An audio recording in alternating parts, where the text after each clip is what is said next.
Hello students, welcome back to your favorite channel Magnet Brains. I am Gauri Jadhav, an economics educator. And students, today we are going to solve NCERT questions and आपको मिलने वाले हैं यहाँ पे NCERT solutions of the chapter index number.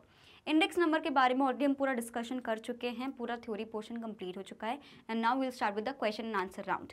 Clear? पहले हमारे पास NCERT solutions and most important questions, MCQ, everything will follow up. लेकिन आपको पूरे प्रिपरेशन यहाँ पे देखने को मिल जाएगी, बस आपको रेगुलर रहना है. तो students, as you all know कि मैग्नेट ब्रेन्स एक ऐसा चैनल है जो आपको प्रोवाइड करता है high quality education that too free of cost. We talk about CBSE, we cover classes from kindergarten to class 12th and we also have a Hindi medium channel जहाँ पे हम कवर करते हैं आप सभी के लिए क्लासेस 6 से लेकर क्लास 12 तक. वहाँ पे जो डिफरेंट स्टेट बोर्ड्स को हम फॉलो करते हैं वो है हमारे पास MP board, UP board, Delhi board, Bihar board and Rajasthan board. तो आपको बिल्कुल बने रहना है मैग्नेट ब्रेन्स पर students. And we also provide e notes and e books, उसकी जो लिंक है आपको डिस्क्रिप्शन बॉक्स में मिल जाएगी, तो कभी भी जाके आप देख सकते हैं. क्लियर? तो शुरू करते हैं आज की हमारी क्लास. सबसे पहले इंडेक्स नंबर्स के बारे में पता होना चाहिए, है ना. इंडेक्स नंबर क्या होता है? मैग्नीट्यूड होता है, जो एक तरीके से हम रिलेटिव चेंज मेजर करने की कोशिश करते हैं with respect to the time and location, दो वेरिएबल्स के बीच में. सो क्वेश्चन नंबर 1 मेरे पास है. We have so many questions, around 20+ questions we have, so we have to make sure कि सारे क्वेश्चंस को बहुत अच्छे से हम लोग करें. सबसे पहले क्वेश्चन नंबर 1 देखेंगे. An index number which accounts for the relative importance of the items is known as weighted index, simple aggregative index, simple average of relatives. अगर आपको पता है, जब मैं आपको different types of index numbers के बारे में बता रही थी, हमने देखा था 2 टाइप्स के हमारे पास इंडेक्स नंबर्स होते हैं जहाँ पे हम सारे चीज़ों को इक्वल इंपॉर्टेंस देते हैं एंड वहाँ पे कुछ हमारे पास ऐसे टाइप्स होते हैं जहाँ पे हम कुछ सर्टन चीज़ों को ही इंपॉर्टेंस देते हैं, जिसके लिए हम लोग प्राइस रिलेटिव निकालते हैं. तो इसका आंसर क्या हो जाएगा? जहाँ पे हम लोग रिलेटिव चेंजेस के बारे में बात करते हैं, that is your weighted index, जिसको हम लोग एक तरीके से बोलते हैं जहाँ पे प्रेफरेंस दी जाती है. So weighted index number is an index number in which different items are given different importance in terms of different weights. तो अनवेटेड क्या होता है? एक तो होता है वेटेड, एक मेरे पास क्या होता है स्टूडेंट्स? अनवेटेड. अनवेटेड का क्या क्राइटेरिया है? अनवेटेड में सारी चीजों को इक्वल इंपॉर्टेंस दी जाती है.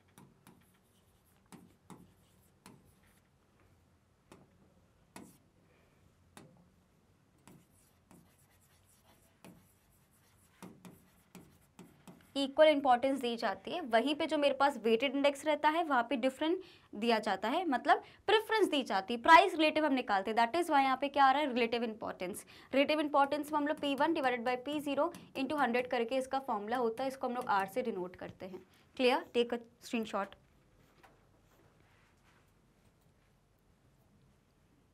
डन.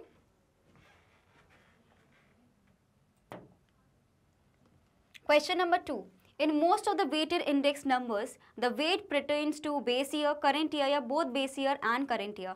आप सभी को पता है कि we compare, है ना. अगर हम प्राइस इंडेक्स की बात करते हैं, वी कंपेयर करंट ईयर और बेस ईयर के बीच में कंपैरिजन होता है.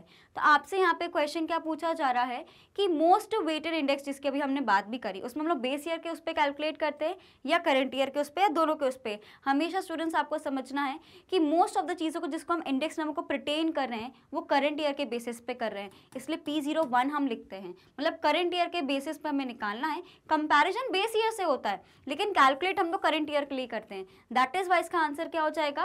Current year. So in the most of the weighted index numbers, the weights pertain to current year because we want to know how the price quality has changed in the current year from the level of base year. तो comparison base year से है, लेकिन पता किसके बारे में करना है? करंट ईयर के बारे में करना है. दैट इज वाई P01 हमारे पास क्या होता है? करंट ईयर को इंडिकेट करता है. Clear? Take a screenshot of this one.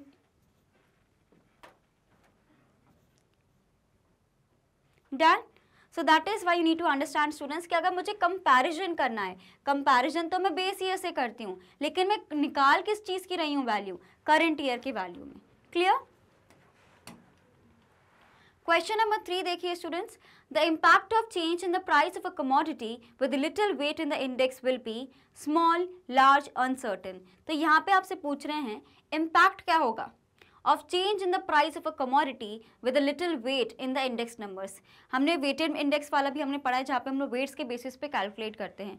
तो अगर थोड़ा भी weights फ्लक्चुएट होंगे तो मेरा प्राइस कम होगा, ज़्यादा होगा, क्या होगा? ऑफकोर्स अगर हम लोग बात कर रहे हैं with the little weight, तो ऑफकोर्स अगर लिटिल वेट बढ़ाया आपने तो कम ही हमारा चेंज आएगा. So whether the change in price will be reflected in the price index or not depends on the weight associated with the item. तो अगर मैं थोड़ा सा ज़्यादा वेट करूँगी तो थोड़ा सा ज़्यादा ही मेरा बढ़ेगा उसका. सो लोअर और negligible weight reflects lower and negligible change in the index number and higher the weight higher will be the change. तो क्योंकि यहाँ पे little weight लिखा है तो ये क्या हो गया मेरे पास स्मॉल हो गया. इन केस यहाँ पे लार्ज लिखा रहता तो उस केस में हमारे पास क्या आता लार्ज वेट आएगा. यस इधर लार्ज आया है या हम बोल सकते हैं मोर वेट लिखा रहता तो हमारे पास लार्ज की वैल्यू आती. Clear? Take a screenshot. These are good questions. हाँ, solve it nicely.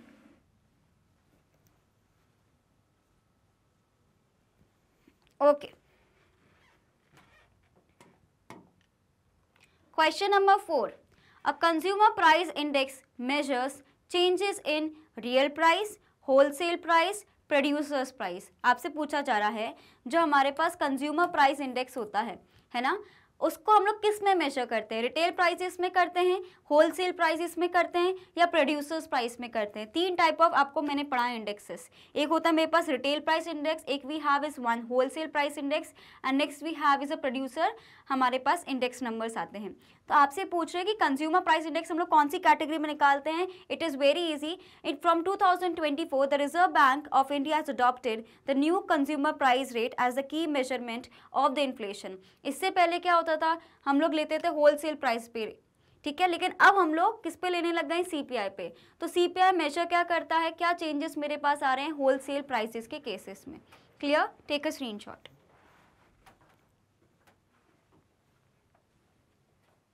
Done. Question number 5. The item having the highest weight in consumer price index for industrial worker is. सबसे ज़्यादा हाईएस्ट वेट हमें किस में देखने को मिलता है, फूड, हाउसिंग या क्लोथिंग में. आई थिंक हमें सबसे ज़्यादा देखने को मिलेगा गुड्स में, दैट इज़ योर फूड. जो कंज्यूमर के लिए जो कंज्यूमिंग गुड्स होते हैं, फूड की जो हम बात करते हैं उसमें सबसे ज़्यादा हमें देखने को मिलेगा. So food is the most essential commodity for living. तो सबसे ज़्यादा कॉस्ट ऑफ लिविंग में हम यही देखते हैं कि खाने पर कितना खर्चा हो रहा है. And industrial workers have to spend more on food because they are engage in physical labour. Industrial worker आप सभी को पता है कि उनको ज़्यादा मेहनत वाला काम करना पड़ता है फिजिकली. ऐसा नहीं है कि जो कंप्यूटर पर बैठ के काम कर रहे हैं they not working hard enough, they are also equally working hard. लेकिन यहाँ पे फिजिकल ज़्यादा आपका लेबर यहाँ पे ज़्यादा लग रहा है, ज़्यादा स्ट्रेंथ लग रही है. दैट इज़ वाई आपको खाना भी तो उतना चाहिए, उतना न्यूट्रिशन भी चाहिए. दैट इज़ वाई इसका आंसर क्या हो जाएगा, food. Clear? Take a screenshot.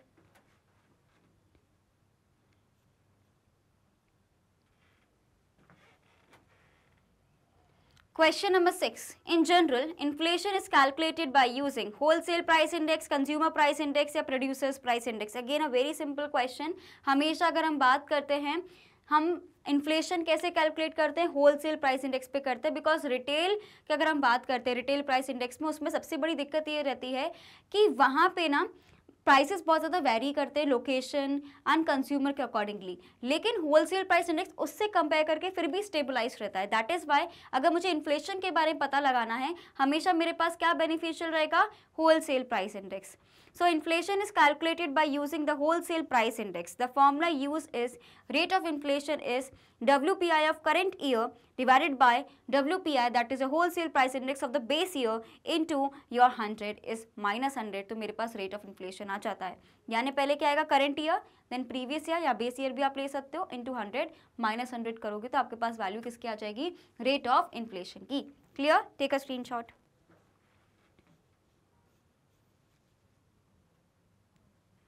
Okay. Question number 7 we have, why do we need an index number? What is the need of index number? Uses of index number हमने पढ़ा है ना, हमें inflation निकालने के लिए चाहिए, कंज्यूमर प्राइस इंडेक्स निकालने के लिए चाहिए, इकोनॉमिक्स की ग्रोथ के लिए हमें देखना है, देखना कितना प्रोडक्शन हुआ है. इन सारी चीज़ों के लिए हमें कहीं ना कहीं इंडेक्स नंबर की ज़रूरत पड़ती है. इंडेक्स नंबर आप सभी को पता है स्टूडेंट्स, ये एक तरीके से मैग्नीट्यूड है जो एक तरीके से जज कर रहा है आपका रिलेटिव चेंज को. ठीक है, किसको मेजर कर रहा है, रिलेटिव चेंज को मेजर कर रहा है. पहले तो ये दो चीज़ें मेरी हो गई. एंड सेकेंड चीज़ क्या है, हम लोग किसके बेसिस पे देख रहे हैं, टाइम एंड लोकेशन के बेसिस पे इसको देख रहे हैं. क्लियर? किसके बेसिस पे, टाइम एंड लोकेशन के बेसिस पे. क्लियर? सो अब जब हम बात कर रहे हैं why index number is necessary, why do we need it, So index numbers are the statistical tools which measure the change in the magnitude of the variable with respect to the base year. They measure average change in a group of related variables over two different situations. The change measures are from time to time or from place to place. They are usually expressed in percentages क्योंकि मैंने relative change की बात करी है. And index number is the one of the most widely used statistical tool. Index numbers are nowadays called economic barometers. Very important. Economic barometers का मतलब क्या होता है कि इकोनॉमी में क्या फ्लक्चुएशंस आ रहे हैं, क्या वेरिएशंस आ रहे हैं, उसको जज करने की रिस्पॉन्सिबिलिटी इंडेक्स नंबर्स के पास है. And the importance of index numbers के बारे में अगर हम जानें, we have few more points. Like सबसे पहले तो helpful in measuring changes in the value of money, क्योंकि मैंने अभी आपको बताया कि इकोनॉमिक बैरोमीटर है. तो index number are widely use in the measurement of the changes in the value of money. The value of money depends on its purchasing power, which is dependent upon the price of the commodities. Purchasing power का मतलब क्या रहता है? पहले 10,000 में मैं कितना सामान खरीद पाती थी, अब मेरी सैलरी 25 होगी तो उसमें मैं कितना सामान खरीद पा रही हूँ. तो मैं ये कोशिश कर रही हूँ कि with in the given income and amount मैं कितनी चीज़ों को परचेज कर सकती हूँ, वो मेरा परचेजिंग पावर के अंदर आता है. तो उसको भी इवैल्यूएट करने के लिए इंडेक्स नंबर मुझे हेल्प करता है. परचेजिंग पावर ऑफ मनी को कैसे कैलकुलेट कर सकते हो? 1 divided by consumer price index निकालोगे is equals to money income or the wages divided by your consumer price index into 100. ये आपको लर्न करने की ज़रूरत नहीं है, it is just an extra information. Now the change in the price inversely affects the value of the money. अगर मेरा price किसी चीज़ का बढ़ गया तो मेरी तो परचेसिंग पावर कम हो जाएगी. आपको समझना है कि अगर मेरा 10% इन्फ्लेशन बढ़ गया ना, तो उतना ही इफेक्ट मेरे को मेरी परचेसिंग पावर पे भी देखने को मिलेगा.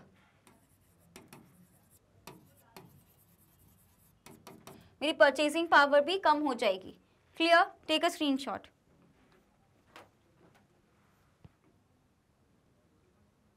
डन.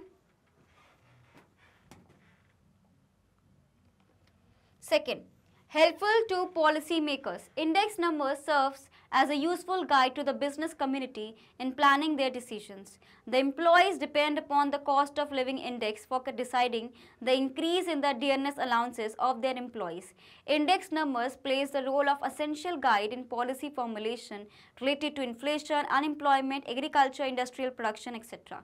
तो हमें मान के चलना है कि जो भी पॉलिसी मेकिंग हो रही है वो एक तरीके से उसमें भी इंडेक्स नंबर हेल्प करता है, बिकॉज वहाँ पे जो स्टैटिस्टिकल डेटा हमारे पास आता है उसके थ्रू हम लोग डिसीजन मेकिंग में अच्छे से इसको रिस्पॉन्ड कर सकते हैं. Now there are certain changes whose measurements are not possible without index numbers and make possible the measurement of relative changes of group of related variables. तो हम सभी को पता है जो इंडेक्स नंबर्स होते हैं उनके थ्रू ही हम लोग जो बेसिक चेंजेस हैं उनको डिटरमाइन करते हैं. Right? Take a screenshot. Clear? Now, with the help of the index numbers, the comparative study of changes in the two variables becomes easy. Index numbers हमें comparison करने में भी easy लगते हैं. It's all about comparison ना. हम current year और base year का तो एक तरीके से calculation कर रहे हैं, तो comparison तो है ही. सेकेंड हमारे पास क्या हो जाएगा? Index numbers help us to understand और study the general trend of the phenomenon. हमें ट्रेंड्स पढ़ने में भी हेल्प करता है कि अगर हम लोग बात कर रहे हैं कि इंडेक्स नंबर एक इकोनॉमिक बैरोमीटर है जो वेरिएशंस एंड फ्लक्चुएशंस के बारे में हमें बताता है, तो ऑफकोर्स मार्केट में क्या ट्रेंड चल रहा है उसके बारे में भी इन्फॉर्मेशन मुझे इंडेक्स नंबर से मिल सकती है. Now index numbers help to determine real rise और fall in the per capita income. Again this is a very important point. Take a screenshot.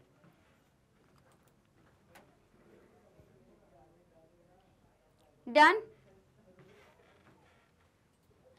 Question number 8 देखेंगे सभी. What are the desirable properties of the base period. आप सभी को पता है कि base year हम लोग को चूज करना पड़ता है, लेकिन वो बेस ईयर भी एक अच्छा बेस ईयर होना चाहिए ताकि अगर हम उसे कंपैरिजन कर रहे हैं तो मेरे पास रियलिस्टिक आंसर्स आने चाहिए. तो बेस ईयर को चूज करना एक बहुत बड़ा इंपॉर्टेंट कॉम्प्लेक्स प्रोसेस है. Clear?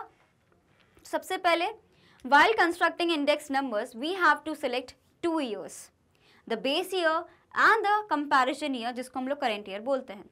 So base year is the period against which comparisons are to be made. Base year से ही कंपैरिजन करते हैं, तो बेस ईयर एक तरीके से मेरा स्टैंडर्ड बन जाता है. Now the selection of the base year is very important. The following points need to be considered while selecting the base year. सबसे पहला, the base year should be normal one. The year selected as base year should be free from abnormal conditions like war, droughts, famines, earthquake, depressions, boom, pandemic. जब भी हमारा COVID-19 गया, तो हमें समझना है कि जो भी हमारे पास बेस ईयर है वो न्यूट्रल ईयर होना चाहिए. ऐसा नहीं कि वहाँ पे कुछ एक्स्ट्राऑर्डिनरी हुआ हो. चाहे वो रिसेशन हो, चाहे वो मेरा डिप्रेशन हो, चाहे वो इकोनॉमी एक तरीके से पैंडेमिक के थ्रू गुजर रही हो, एक नॉर्मल इकोनॉमी होनी चाहिए जिसको हम लोग स्टैंडर्ड बना सकें। Clear? Take a screenshot first of all.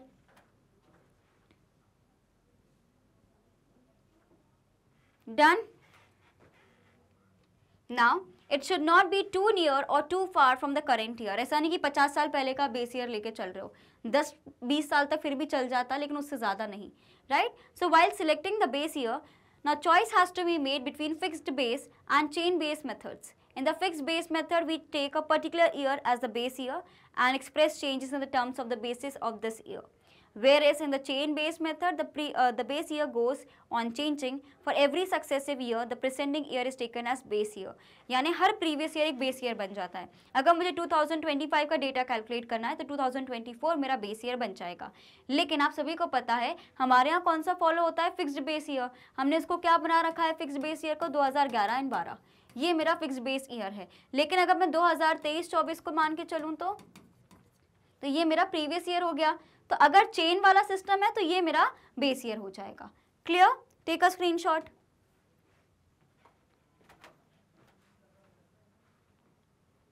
Done? Question number 9 देखेंगे। Why it is essential to have different CPI for different categories of consumers? We all know कि अगर हम consumers की बात करते हैं तो उसमें purchasing power का जिक्र आ जाता है, बिकॉज हर एक consumer की purchasing power अलग है, उनकी प्रेफरेंस अलग है, उस हिसाब से उनकी गुड्स एंड कमोडिटीज़ की चॉइस बदल जाती है। तो हमें यहाँ पे देखना है कि जब हम लोग कंज्यूमर प्राइस इंडेक्स निकालते हैं जो लास्ट पेस मेथड की तरह काफ़ी सिमिलर है, इसमें अलग अलग रीजन्स का निकलता है। सो CPI index is measurement of the average changes in the retail prices. तो सबसे पहले तुम इसमें रिटेल प्राइसेस को जज करते हैं, क्योंकि अगर हम लोग बात करें जो डिस्ट्रीब्यूशन चैनल होता है उसमें अगर हम बात करते हैं, एक मैन्युफैक्चरर होता है जो होलसेलर्स को सामान देता है, होलसेलर्स उसको रिटेलर्स को सामान देते हैं, रिटेलर्स के थ्रू कंज्यूमर्स तक मेरा सामान पहुंचता है। तो हमें यहाँ पे ये समझने की ज़रूरत है कि कंज्यूमर सबसे ज़्यादा इंट्रैक्ट किससे करता है, रिटेलर से। दैट इज़ वाई सबसे पहले तो हमें समझना है कि यहाँ पे रिटेल प्राइसेस को हम लोग कंसिडर करते हैं। It indicates the average change in the price paid by the final consumers for a specific quantity of goods and services over a period of time.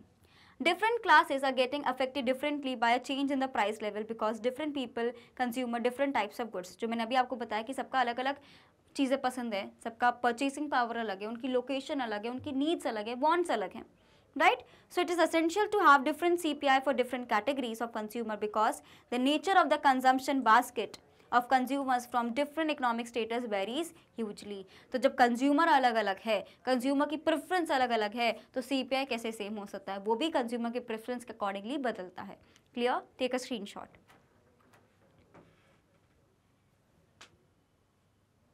Done? Question number 10. What does a consumer price index for industrial workers measure? क्या बोल रहे हैं कि consumer price index के बारे में जब भी हम बात भी कर रहे थे, आपको बताना ये इंडस्ट्रियल वर्कर्स के लिए कैसे काम करता है। जैसे कि आपको पता है, अभी एक क्वेश्चन भी हम कर रहे थे MCQ में, हमने देखा था कि इंडस्ट्रियल वर्कर्स क्योंकि फिजिकल वर्क ज़्यादा करते हैं, उनको फूड का ज़्यादा रिक्वायरमेंट होता है, तो उनका CPI फूड से बहुत ज़्यादा इफेक्टेड रहता है। सो consumer price index number for industrial workers measures the impact of the price rise on the cost of living of common people, general inflation. Over the time, it is increasingly considered as the appropriate indicator of general inflation because it shows the most accurate impact of the price rise of the cost of living. तो industrial workers के लिए सबसे ज़्यादा important है कि उनका cost of living क्या जा रहा है, उनको कितना खर्चा हो सकता है। उसमें सारी चीज़ें आएंगी कि रहने का खर्चा कितना है, खाने का खर्चा कितना है, सारी चीज़ों को कैलकुलेट किया जाता है कंज्यूमर प्राइस इंडेक्स के केस में। Clear? Take a screenshot.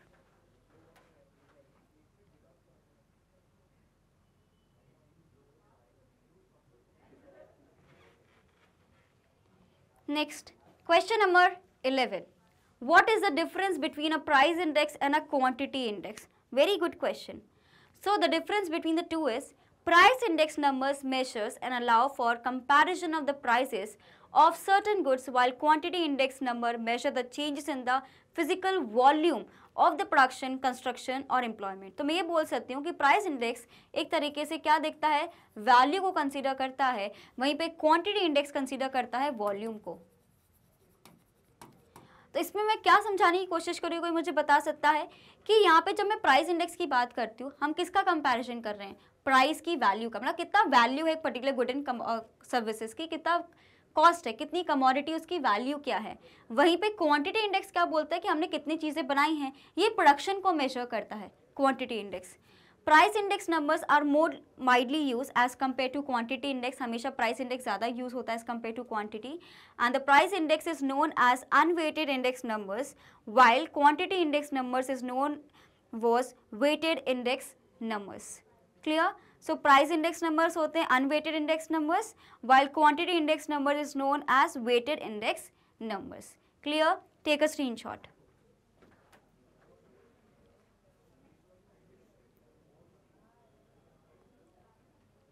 Done?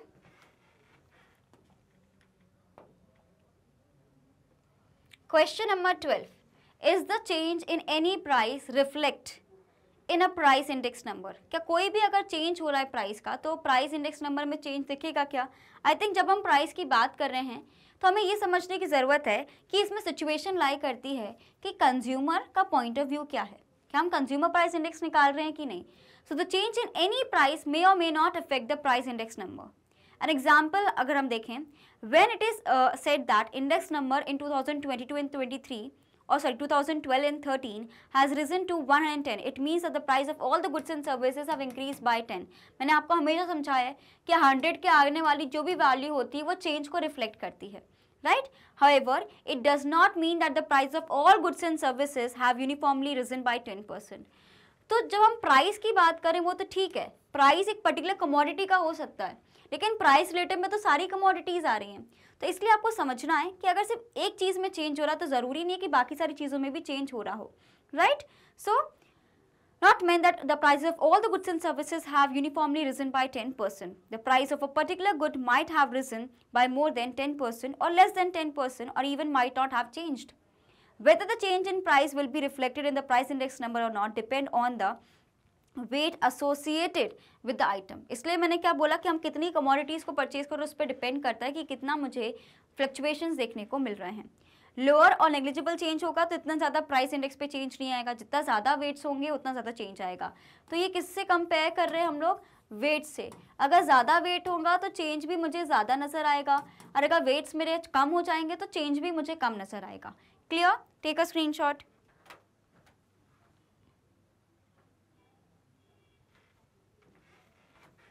Okay, question number 13 देखेंगे. Can the CPI for urban non-manual employees represent the changes in the cost of living of the President of India? क्या बोल रहे हैं? Can the CPI of the urban non-manual employees represent the changes in the cost of living of the President of India? Cost of living basically आपको पता है, cost of living index को ही हम लोग कंज्यूमर प्राइस इंडेक्स ही बोलते हैं. अब एक प्रेसिडेंट की जो नीड्स है वो अलग होंगी as compare to the common person. So, an index number calculated for the employees who are deriving 50% more or more than his or her income from the gainful employment or non-manual work in the urban non-agriculture sector is termed as a consumer price index for non-manual employees. हमें मान के चलना है कि जब हम लोग बात कर रहे हैं नॉन मैनुअल एम्प्लॉयज़ की, उसके बारे में क्या लिखा है? ऐसे एम्प्लॉयज़ का हम लोग क्या कैलकुलेट करते हैं जब 50% या मोर ऑफ देयर इनकम, जो भी वो कमा रहे हैं एम्प्लॉयमेंट और non manual work is in the urban sector. याद रखना है कि अर्बन सेक्टर में एग्रीकल्चर सेक्टर को हम लोग इंक्लूड नहीं करेंगे. तो अगर 50% से ज़्यादा हम कमा रहे हैं उस चीज़ में तो उसको हम लोग कंज्यूमर प्राइस इंडेक्स में इंक्लूड किया जाएगा. Since the president of India is residing in the urban area and is doing non manual work, तो और साथ में नॉन एग्रीकल्चर वर्क भी है, तो इनका जो CPI for urban non manual employees represent the changes in the cost of the living of the president of India. That is why ये जो ऊपर हमारे पास अर्बन नॉन मैनुअल लिखा है वो प्रेसिडेंट के लिए भी वैलिड रहेगा, बिकॉज नॉन मैनुअल के साथ साथ एग्रीकल्चर वर्क भी वो नहीं कर रहे हैं. तो जो CPI उनके लिए कैलकुलेट होगा वो इनके लिए भी वैलिड रहेगा. ठीक है, स्क्रीनशॉट.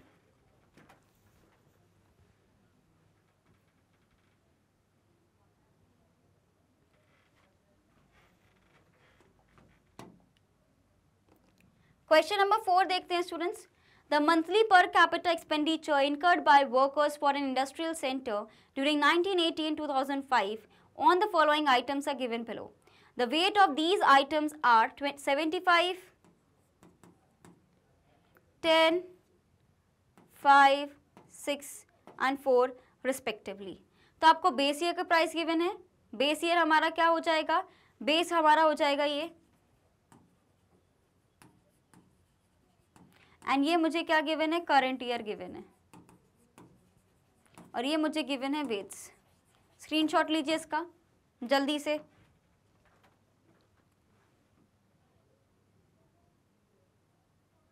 ओके, तो सबसे पहले तो हम सभी को पता है कि रिलेटिव कैसे निकलता है, P1 divided by P0 into 100 करके मेरे पास रिलेटिव प्राइस निकलता है। मेरा जो फॉर्मूला है वो क्या है, summation of weights into R divided by summation of W into हमारा 100, ठीक है, परसेंटेज में अगर निकालना हो तो, नहीं तो हम नॉर्मली 100 भी लिख सकते हैं। तो क्या हो जाता है, सबसे पहले आप लोग निकालोगे आर की वैल्यू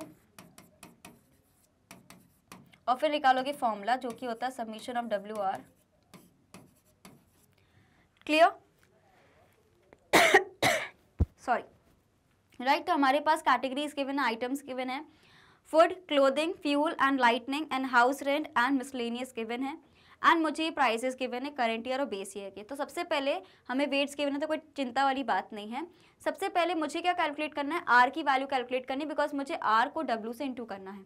तो अगर मुझे आर की वैल्यू कैलकुलेट करनी है तो मेरा फॉर्मूला क्या है, your current year divided by base year prices into 100। So current year के प्राइसेस कितना है मेरे पास, ये है, let me see, it is 2000 और 200, इट इज 200 स्टूडेंट्स, है ना, इट्स नॉट 2000, इट्स 200। सो अगर 200 को मैं 100 से डिवाइड करके इंटू 100 करूंगी तो कितनी वैल्यू आ जाएगी, 200। क्लियर हो गया ये वाला। सिमिलरली क्लोथिंग का भी हमें निकालना है, क्लोथिंग का कितना हो जाएगा, 25 डिवाइड बाई 20 इंटू 100, तो कितनी वैल्यू आ जाएगी मेरे पास, 125 की वैल्यू आ जाएगी। सिमिलरली 20 को अगर मैं 15 से डिवाइड करूंगी इंटू 100 करूंगी तो मेरे पास 13.33 आ जाएगा। वहीं पे अगर मैं 40 को डिवाइड करूंगी 30 से तो मेरे पास वैल्यू फिर से अगेन सेम आएगी।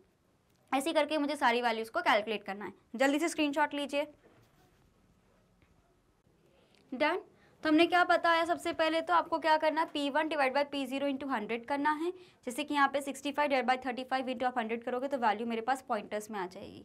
ठीक है, ये कैलकुलेट हो गया। आर की वैल्यू आ गया, मुझे क्या करना है, आर इंटू डब्ल्यू करना है, दैट इज योर वेट्स। तो जो मेरे पास वैल्यू है उसको मुझे इंटू करना पड़ेगा विद द वेट्स। तो 200 को मैं इंटू करूंगी, यहाँ पे जो वेट गिवन है तो मेरे पास कितना आ गया, 15,000। 125 इंटू 10 कितना हो गया, 1250 आ गया मेरे पास। 133.33 इंटू 5 किया तो मेरे पास 666.65 आ गया। सिमिलरली 133.33 को इंटू 6 करूंगी तो मेरे पास 799.98 की वैल्यू आ गई है। एंड अगर मैं 4 को इंटू करूंगी 185.71 से तो मेरे पास ये वैल्यू आ जाएगी। अब आपको क्या करना है, इसका पूरा टोटल निकालना है। You have to calculate the total of R W. तो कितना आया मेरे पास, ये मेरा फॉर्मूला क्या होता है, summation of W I R W divided by summation W. Summation of the weights was 100 and ये मेरे पास वैल्यू आ गई था। अब 100 से डिवाइड करना तो ईजी था, बस पॉइंटर्स को मैंने यहाँ पे शिफ्ट कर दिया तो 184.59 मेरा इसका आंसर हो जाएगा। Clear? Take a screenshot.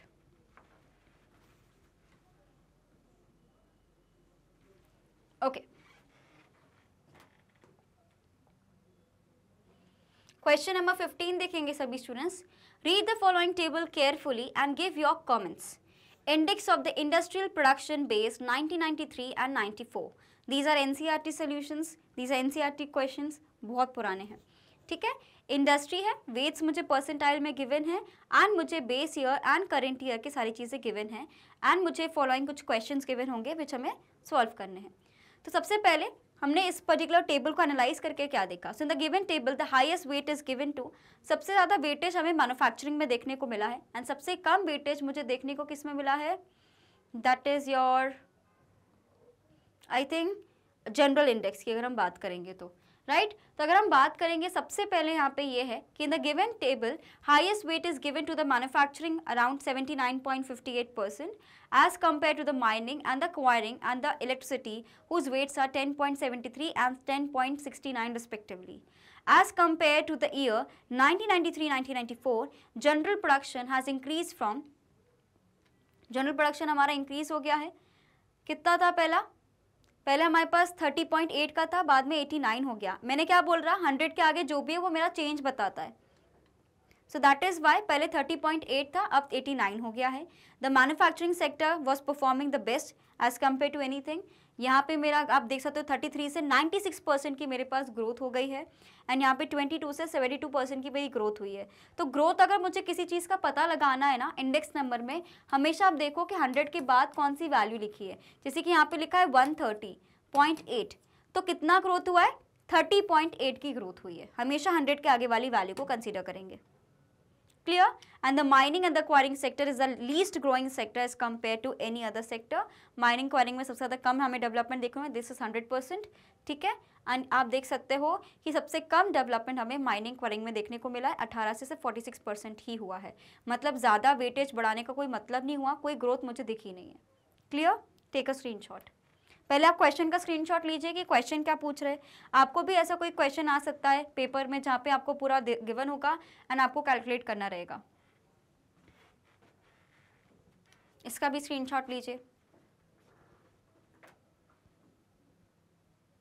Done. Question number 16 देखेंगे। Try to list the important items of the consumption in your family. आप भी बता, ये आप अपने मन से लिख सकते हो, ये क्वेश्चन ऐसा जरूरी नहीं कि जो हम आंसर बता रहे हैं वो लिखोगे। आपके कंजम्पशन के लिए फैमिली में क्या क्या जरूरी होता है भाई, food, cloth, electricity, education, school bag, books, utensils, household appliances etcetera, इतनी सारी चीजें यूटिलाइज होती हैं, right. Take a screenshot. Okay students, done. आप अपने हिसाब से और भी बहुत सारी चीजें लिख सकते हो, राइट। क्वेश्चन नंबर 17 देखते हैं। If the salary of a person in the base year is 4,000 per annum and the current year salary is 6,000, how much should his salary be increased or raised to maintain the same standard of living if the CPI is 400? इससे regarding मैंने question आपको पहले practice में भी कराया है।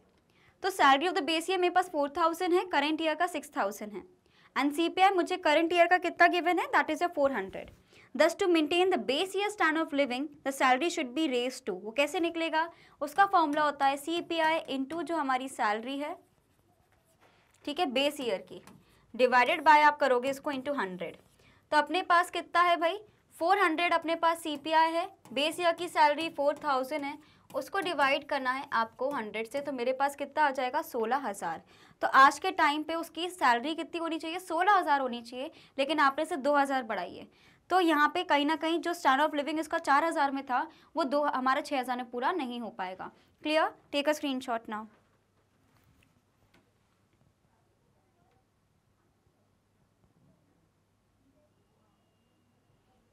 Done. This person's salary should be 16,000 in the current year, but it is only 6,000.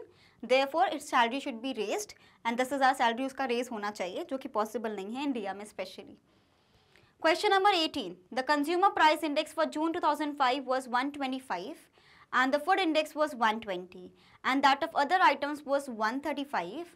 What is the percentage of the total weight given to the food? It's a very nice question. पहले तो उस पर star लगा दो। आपको CPI से बहुत सारे क्वेश्चंस देखने को मिलेंगे, देखने को मिल भी गए एक्चुअली। तो फूड का इंडेक्स मुझे कितना गिवन है, 120 गिवन है। वेट्स हम उसको W1 मार देंगे अगर मुझे W नहीं गिवन है, एंड वहाँ पे मुझे कितना बोल रहा है कि फूड इंडेक्स मुझे डायरेक्टली कितना दे दिया है, 120, एंड अदर आइटम्स का डायरेक्टली मुझे दे दिया है 135, right.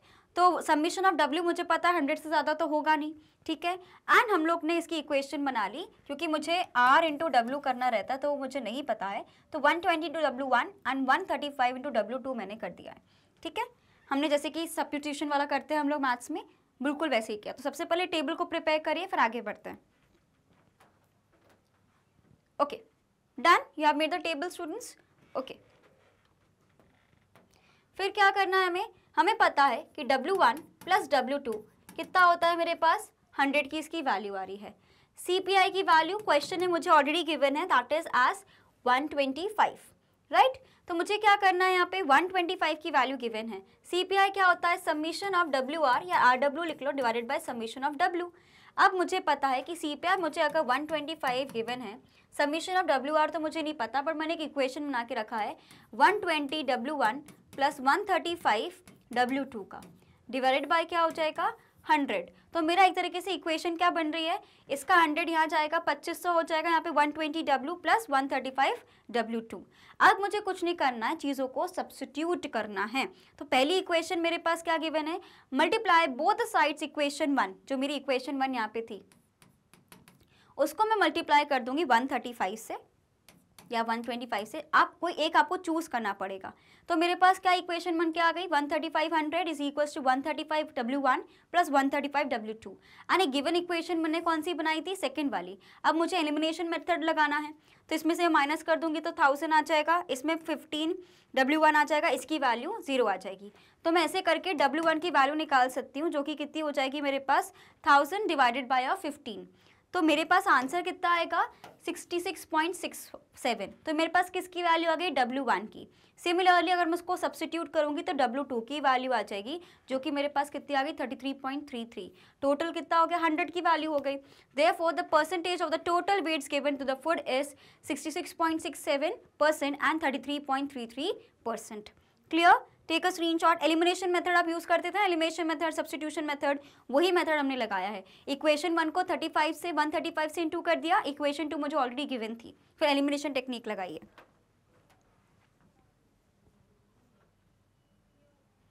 Done.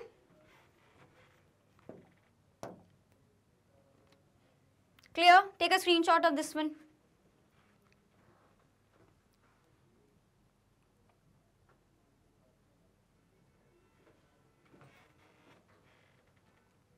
Question number 19. An inquiry into the budgets of the middle class families in a certain city gave the following information. ठीक है, expenses on items है हमारे पास, prices in rupees in 2004, prices in rupees in 1995 and मुझे given है food, fuel, clothing, rent and music। Plus मुझे उसके weightage भी given है, आप देख सकते हो मुझे परसेंटेज वाइज उसका वेटेज भी गिवन है। अब हमें पता क्या लगाना है, what is the cost of living index. Cost of living index को ही हम लोग CPI इंडेक्स भी बोलते हैं। During the year 2004 as compare to 1995, यानी करंट ईयर को बेस ईयर से हमें कैलकुलेट करना है। सबसे पहले आप क्वेश्चन का स्क्रीनशॉट लीजिए, उसका सेम फॉर्मूला हमें लगा के सारी चीज़ों को करना है। सबसे पहले रिलेटिव वैल्यू निकालेंगे and then we will multiply it. Done, चलो शुरू करते हैं जल्दी से। सबसे पहले आपको पता है हमें यही वाला फॉर्मूला लगाना है, वही सिंपल सा अपना फॉर्मूला है, 3 बार अपन लगा चुके हैं। सबसे पहले जो मेरे पास फूड की जो वैल्यू गिवन है अपन वो लिख देते हैं सबसे पहले परसेंटेजेस वाइज। तो अपन ने लिख दिया वेट्स अपन को गिवन है 35%, 10%, 20 एंड 15 एंड 20। 100 मेरा उसका हमेशा आता है सबमिशन। अब मेरे को बेस ईयर प्राइस क्या है, पुराना ईयर कौन सा है 1995, तो मेरा वो बेस बन जाएगा 1400, 200, 500, 200 एंड 250। ये मुझे क्वेश्चन में गिवन है, मैंने कुछ नहीं निकाला इसमें। सिमिलरली करंट ईयर का यानी 2004 का भी वैल्यू गिवन है 1500, 250, 750, 300 एंड 400 मुझे वैल्यू गिवन है। आर जो कि मेरा प्राइस रिलेटिव रहता है उसको हम लोग कैलकुलेट करते हैं P1 divided by P0 into 100 से। ठीक है, सो P1 क्या है मेरे पास 1500, P0 क्या है 1400। सो 1500 डिवाइड बाय 1400 इंटू 100 करेंगे तो कितनी वैल्यू आ रही है 107.14। सिमिलरली 250 को 200 से डिवाइड करेंगे कितनी वैल्यू आ जाएगी 125। 500 को डिवाइड हमें 750 को डिवाइड करना है 500 से तो वैल्यू आएगी 150।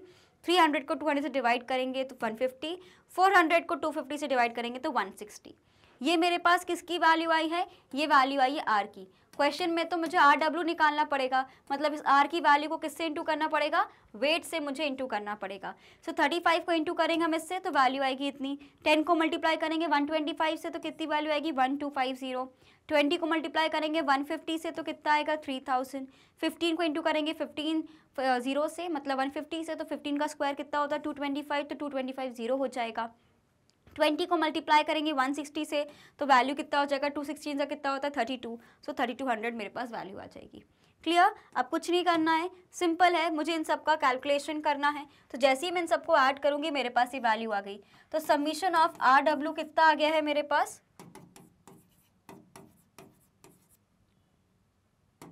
ठीक है, इसको मुझे डिवाइड करना है 100 से तो शिफ्ट हो जाएगा। सो 134.49 मेरी वैल्यू आएगी, 134.49 मेरी वैल्यू आएगी। क्लियर, तो अगर मैं बात करूँ कितना चेंज आया, अगर मैं बोल रही 134.49 वैल्यू मेरे पास आ रही है, मैंने हमेशा आपको बोला है कि 100 के आगे जो भी वैल्यू होगी उसको हमें मानना है कि उतना चेंजेस आए हैं। तो यहाँ पे कितना होगा ये वाली वैल्यू, तो यानी 34.4% चेंज आ रहा है। Clear, take a screenshot.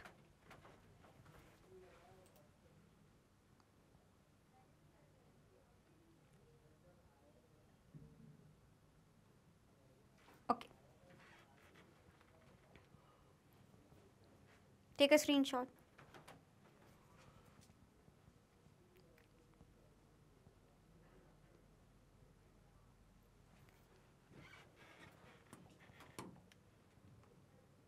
Done, okay.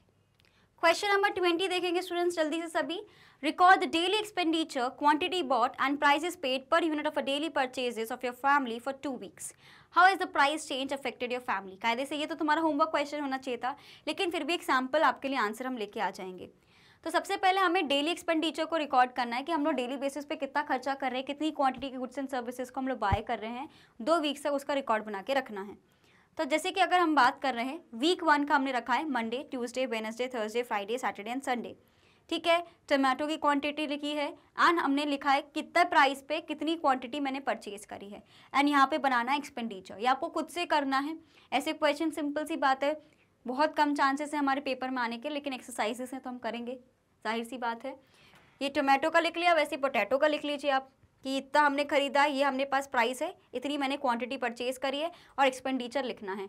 आप अपने मन से इसको पूरा फ्लक्चुएट कर सकते हो, पूरा चेंज कर सकते हो, कोई दिक्कत वाली बात नहीं है। इसी जगह कुछ और आप नाम लिख सकते हो। मैंने टोमेटो एंड पोटैटो के बेसिस पे कंपेयर किया है। याद रखना, पहले कमोडिटी का नाम लिखना है कि आपने कौन सा गुड खरीदा है, ठीक है, फिर उसकी क्वांटिटी के बारे में लिखना है और उसमें आपने कितना प्राइस पे खरीदा है वो लिखना है कि यानी उस पर आपने खर्चा कितना किया है, कितना एक्सपेंडिचर किया है ना। जैसे कि मुझे पता है कि 1 किलो अपना कितने का मिल रहा है, 20 का, तो मैंने आधा किलो ही लिया है, तो इसलिए मैंने सिर्फ 10 का एक्सपेंडिचर किया है। तो वो सारी चीज़ों को आपको कंपेयर करना है। तो ये सारे हेड्स को आपको लिखना है। आप इसकी जगह कुछ और भी लिख सकते हो। ये वीक 1 का है। सिमिलरली स्टूडेंट्स हम लोग वीक 2 का ही प्रिपेयर करेंगे। तो आपको भी अपने हिसाब से कोई गुड्स लेने हैं और प्रिपेयर करना है। टेक अ स्क्रीनशॉट जल्दी से। यही नहीं करना, कुछ अलग भी कर सकते हैं आप।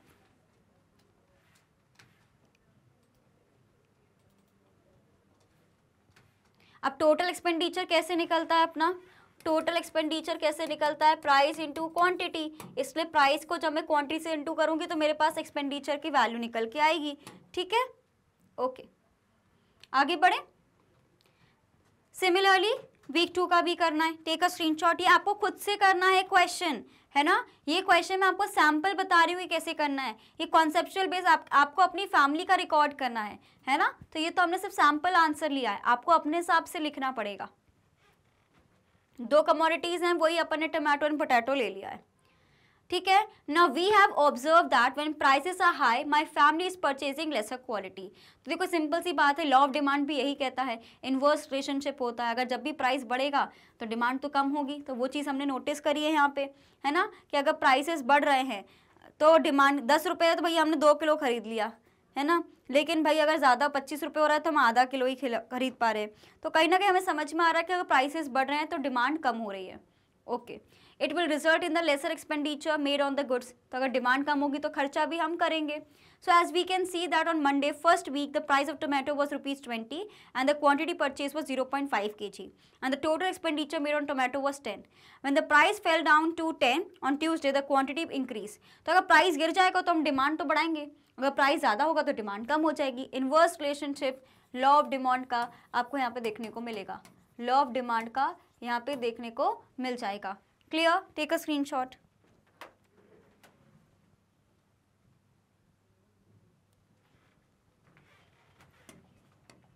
Okay, clear. तो अब मुझे क्या निकालना है, सीपीआई निकालना है। सिंपल सी बात है, कंज्यूमर प्राइस इंडेक्स निकलेगा तो उसी तरीके से हमारी वैल्यूज निकलेंगी। क्लियर, समझ आया। Take a screenshot. Clear student, समझ गए वाला पॉइंट। तो हमने लॉ ऑफ डिमांड का यहाँ पे देखा है कि अगर प्राइसेस बढ़ रहे हैं तो भाई मेरी फैमिली जो है ज़्यादा खर्चा नहीं करती है, प्राइसेस कम हो जाते हैं तो हम लोग थोक में सामान खरीद के ले आते हैं। आपकी फैमिली में भी होता होगा। चलो नेक्स्ट क्वेश्चन है हमारे पास, क्वेश्चन नंबर 21। हमारे पास डेटा गिवन है, ईयर हमारे पास गिवन है 95 से लेके 2004 तक की वैल्यूज गिवन है, सीपीआई ऑफ इंडस्ट्रियल वर्कर्स मुझे गिवन है and CPI of agriculture labourers भी मुझे गिवन है एंड डब्ल्यूपीआई भी मुझे गिवन है, यानी consumer price index and your हमारे पास जो होलसेल प्राइस इंडेक्स है दोनों गिवन है। सोर्स हमारे पास इसका पूरा जो डेटा मेरे पास आया इकोनॉमिक सर्वे ऑफ 2004 एंड 2005 से लिया गया है। नाउ हमें कमेंट किस पे करना है, relative values of index numbers पे। रिलेटिव वैल्यूज का मतलब है परसेंटेज चेंज निकालना पड़ेगा, अब वो कंपेयर हम कर सकते हैं कि नहीं। सो लेट्स सी, सबसे पहले इसका स्क्रीनशॉट लो। देखो ऐसा क्वेश्चन, ये वाला डेटा इतना पुराना डेटा तो आपको नहीं देंगे, एनसीईआरटी में आपको 2004 का डेटा गिवन है, लेकिन आपको तो नया डेटा ही मिलेगा आपसे, do not worry about it. ऐसे क्वेश्चन आने के बहुत कम चांसेस हैं, सो डोंट वरी, देख के घबराओ मत, ठीक है। बस आपको मैं इंप्लीमेंट करना बता रही हूँ कि फॉर्मूला कैसे लगाना है। चलो सबसे पहले inflation using CPI of industrial workers देखेंगे। सबसे पहले इन्फ्लेशन रेट आप सभी को पता है, हम लोग देखते हैं उसका फॉर्मूला, मैंने आपको याद कराया था। फॉर्मूला था हमारे पास A2 minus A1 divided by A1 into 100। हम इस तरीके से उसका फॉर्मूला हमारे पास था। सो 313 हमारे पास फॉर्मूला है, उसको हम लोग माइनस करते A1, यानी हमारा जो गिवन है यहाँ पे CPI that is 100 and divided by 100 होता है। मैंने आपको इसको ऐसे भी बताया था, आप इसको new minus old minus divided by old into 100 भी याद रख सकते हो। सो न्यू मेरे पास ये है, ओल्ड मेरे पास 100 हम मान के चल रहे हैं, डिवाइडेड बाय ओल्ड इंटू 100। तो 100 से 100 कट जाएगा, अपने पास माइनस होगा 100, सो 100 से 100 ये कटा, तो वैल्यू कितनी आ गई 213। सिमिलरली 342 को माइनस इंटू 100 डिवाइड बाय 100 करोगे तो वैल्यू कितनी आ गई 242। 366 में से 100 को माइनस करोगे तो 226 बचेगा। 414 को माइनस करोगे 100 से तो हमारे पास 314 बचेगा। 428 को माइनस करोगे तो 328, 444 को करोगे तो 344, 463 को माइनस करोगे तो 363, 482 को माइनस करोगे तो 382 एंड 500 को माइनस करोगे तो 400 की वैल्यू आ जाएगी। तो क्योंकि याद रखना, आप इसको ऐसे भी याद रख सकते हो, new minus old divided by old into 100, यानी A2 minus A1 minus A1 divided by A1 into 100, आप ऐसे भी निकाल सकते हो। क्लियर? टेक अ स्क्रीनशॉट, जल्दी से इसका स्क्रीनशॉट लीजिए, फिर आगे बढ़ते हैं। Okay, next, inflation using CPI of non manual employees. Non manual employees यानी जो इंडस्ट्रियल सेक्टर में काम नहीं करते। अगेन फॉर्मूला वही रहेगा, ये मेरे पास पूरा डेटा क्वेश्चन में गिवन है। 257 है, क्योंकि 100 में से 100 माइनस हो जाएगा तो मैं डायरेक्टली सिर्फ 100 को माइनस कर रही हूँ। 157 हो जाएगा, ये 183 हो जाएगा, ये 202 हो जाएगा, हमारे पास 237 हो जाएगा, 252, 290, 305 एंड 4 एंड 320। इस तरीके से वैल्यू आएंगी। New minus old divided by old into 100। क्या करोगे, new minus old divide by old into 100। Old हम मान के चल रहे हैं, 100 हमने अज्यूम कर रखा है, इसलिए हर वैल्यू को मैं 100 से कंपेयर करके यहाँ पे लिख रही हूँ। जैसे कि 283 को पहले मैंने 100 से माइनस किया, कितना हो जाएगा मेरे पास, ये हो जाएगा 183 डिवाइडेड बाय 100 इंटू 100 है, सो 100 में से 100 को काट दूंगी तो वैल्यू कितनी आ जाएगी 183। सिमिलरली 302 गिवन है, उसमें से 100 को माइनस कर दूंगी, कितनी वैल्यू आ गई 202, उसको मैं 100 से डिवाइड करूंगी, इंटू 100 करूंगी तो अगेन सेम वैल्यू आ गई। तो हमें ऐसे वैल्यूज़ को कैलकुलेट करना है। आप देख सकते हो फॉर्मूला आप अप्लाई करना सीखो, आपको डेटा अलग गिवन रहेगा, इतना पुराना डेटा नहीं रहेगा, लेकिन फॉर्मूला तो इम्प्लीमेंट करना सीखे हम, है ना। फॉर्मूला तो इम्प्लीमेंट करना सीख ही सकते हैं। स्क्रीनशॉट ले लो जल्दी से, फॉर्मूला इम्प्लीमेंटेशन सीखना है। ये मत सोचो कि मेरे पास डेटा बहुत पुराना गिवन है, ऐसा क्वेश्चन आएगा नहीं, हमारा फॉर्मूला तो वही है ना, तो फॉर्मूला इम्प्लीमेंट करना हमें देखना है। क्लियर? नेक्स्ट हमारे पास एग्रीकल्चर लेबर्स के लिए भी सेम पूरा सिचुएशन है, जैसे कि उसमें हमने देखा था इन्फ्लेशन रेट हमारा वही रहने वाला है, डेटा मुझे गिवन है। अब डायरेक्टली आप 100 माइनस कर दो, बिकॉज मैंने अभी आपको समझाया कि हमारे उसमें से 100 से माइनस हो जाएगा, तो बचती वैल्यू सिर्फ 100 की है। सो इन सब में से 100 को माइनस कर दो।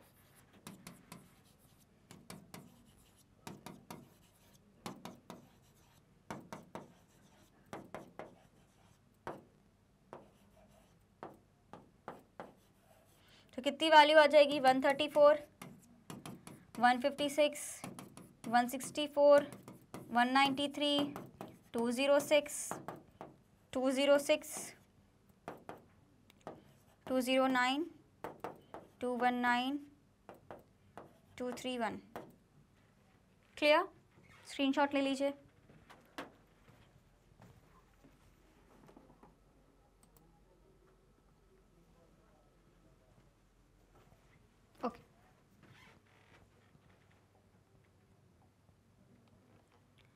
नाउ अब मुझे इन्फ्लेशन, अभी तक मैं CPI कर रही थी, अब मुझे कैसे निकालना है, WPI का निकालना पड़ेगा। WPI के रेट्स मुझे गिवन है, पॉइंटर्स में आंसर्स आएंगे बिकॉज मुझे पॉइंटर्स में WPI गिवन है।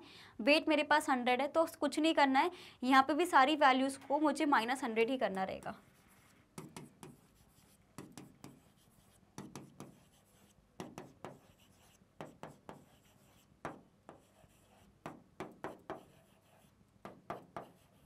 तो कितनी वैल्यू हो गई हमारे पास, यहाँ पे 75.9 हो जाएगी, यहाँ पे 66.8 हो जाएगी, यहाँ पे 61.3, 55.7, 45.3, 40.7, 32.8, 27.2, 21.6 आ जाएगा, क्योंकि इसे मुझे माइनस करना 100, बाकी तो सब सेम ही है। स्क्रीनशॉट लीजिए जल्दी से।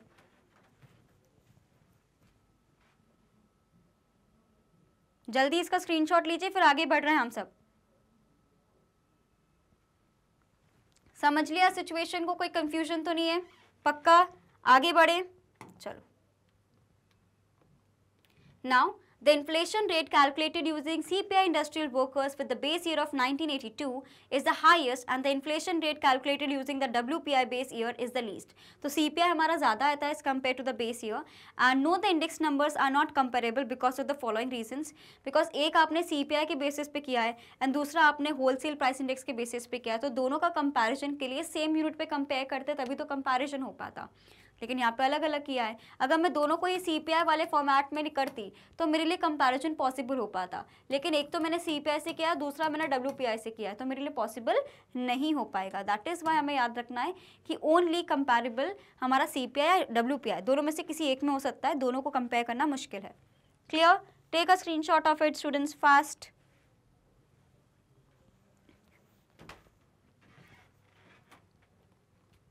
क्वेश्चन नंबर 22 देखिए, the monthly expenditure of the family on the some important items in the goods and services rate applicable to these items is as follow। तो हमें पता है कि GST रेट्स होते हैं हमारे पास 12 है, we have 5%, we have 18%, we have 28%। तो हमारे पास ये पूरा डेटा गिवन है। यहाँ पे आपको अगर एग्स खरीदते हो तो 50 का आपका मंथली एक्सपेंस होता है, तो उस पर कोई GST नहीं है। मेडिसिन पे GST है, ठीक है, टमाटो केचप पे GST है, बिस्किट्स में GST है, क्लीनर कार में GST है। So calculate the average tax rate as far as this family is concern. तो ये पूरा मेरे को डेटा गिवन है और मुझे एवरेज टैक्स रेट के बारे में पता लगाना है। तो एवरेज टैक्स रेट या GST हम लोग कैसे कैलकुलेट करते हैं, summation of WR divided by summation of W, जो मेरा एक बेसिक हमारा फॉर्मूला रहता है, तो उससे हम लोग कैलकुलेट कर लेंगे, राइट। तो जल्दी से कैलकुलेट करके देखें। ओके, सबसे पहले हम इसको साइड कर देते हैं भाई।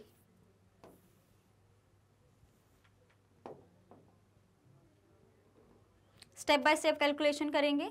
हमारे पास सीरियल्स के बने 1500, 0% उसमें GST है, तो W इंटू अगर हम लोग बात करते हैं हमारा जो कैटेगरी है उसमें तो अपने पास 0 आने वाला है, वैसे ही इसमें भी करेंगे 0 आएगा। अब मुझे रिलेटिव चेंज आपको पता है कि परसेंटेज में निकलता है, परसेंटेज है मुझे गिवन है तो कोई दिक्कत वाली बात नहीं है। ये कितना हो जाएगा मेरे पास 12%, 12% इंटू मुझे 50 करना पड़ेगा, 6 की वैल्यू आएगी। सिमिलरली इसकी 9 की वैल्यू आएगी, दिस वुड बी 18, 15 और 18% 9 की वैल्यू आएगी, है ना। 18% का 50% मतलब 18 का 50% कितना होगा, दैट इज़ 9, है ना।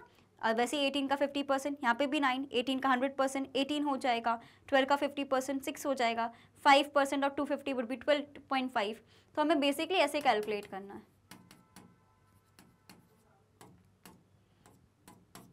2 करके। तो इसलिए मेरे पास जो वैल्यू आ रही है वो 12.5 आ रही है। तो मुझे परसेंटेजेस में निकालना है, जैसे कि यहाँ पे कितना गिवन है मुझे 80%, है ना। इसका मुझे 50% निकालना रहेगा, 18% ऑफ 50, तो मेरे पास 9 की वैल्यू आएगी। Take a screenshot.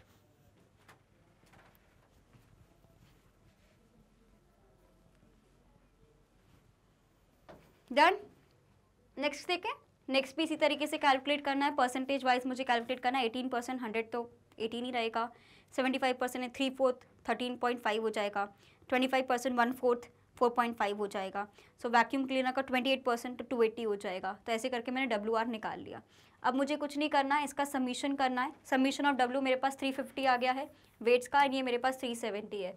So 370 divided by हमें क्या करना है 35, 100 इंटू 100 नहीं होगा बिकॉज परसेंटेजेस में ऑलरेडी है, तो मेरे पास वैल्यू कितनी आ रही है 10.57%। तो आंसर कितना हो जाएगा 10.57। क्लियर, टेक अ स्क्रीनशॉट, क्योंकि हमें जीएसटी रेट के बारे में पता लगाना था।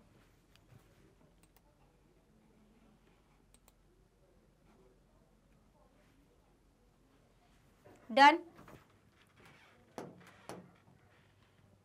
तो स्टूडेंट्स यही थे हमारे अराउंड 22 क्वेश्चंस हमने सॉल्व कर लिए हैं। आपको कोई भी कंफ्यूजन हो आप मुझसे कमेंट सेक्शन में पूछ सकते हैं। तो students as you all know कि मैग्नेट ब्रेन्स एक ऐसा चैनल है जो आपको प्रोवाइड करता है high quality education that too free of cost. We talk about CBSE, we cover classes from kindergarten to class 12th and we also have a Hindi medium channel जहाँ पे हम कवर करते हैं आप सभी के लिए क्लासेस 6 से लेकर क्लास 12 तक। वहाँ पे जो डिफरेंट चैनल्स को हम फॉलो करते हैं या हम लोग आपको जो स्टेट बोर्ड्स पढ़ाते हैं बेसिकली वो है हमारे पास Delhi board, Bihar board, UP board, MP board and Rajasthan board. And apart from these board classes we also provide you 3 special courses like Vedic maths crash course and spoken English course आपको देखने को मिल जाएगा। तो आपको बिल्कुल बने रहना है स्टूडेंट्स मैग्नेट ब्रेन्स पर। We also provide e notes and e books, उसकी जो लिंक है आपको डिस्क्रिप्शन बॉक्स में मिल जाएगी। तो आपको बिल्कुल बने रहना है स्टूडेंट्स मैग्नेट ब्रेन्स पर। आपको कोई भी इन्फॉर्मेशन चाहिए तो हमारे वेबसाइट, हमारे एप्लीकेशन पर भी सारी चीज़ें देखने को मिल जाएंगी। हमें सिर्फ यूट्यूब पर नहीं डिफरेंट सोशल मीडिया साइट्स पर फॉलो कर सकते हो like Facebook, Instagram, Twitter and WhatsApp, ताकि कोई भी इंपॉर्टेंट अपडेट आपसे बिल्कुल मिस ना हो। एंड इसी तरीके से आपको बने रहना है हमारे साथ मैग्नेट ब्रेन्स पर। मैं मिलती हूँ आपसे नेक्स्ट वीडियो में। Till then keep revising, keep studying and thank you for watching this video.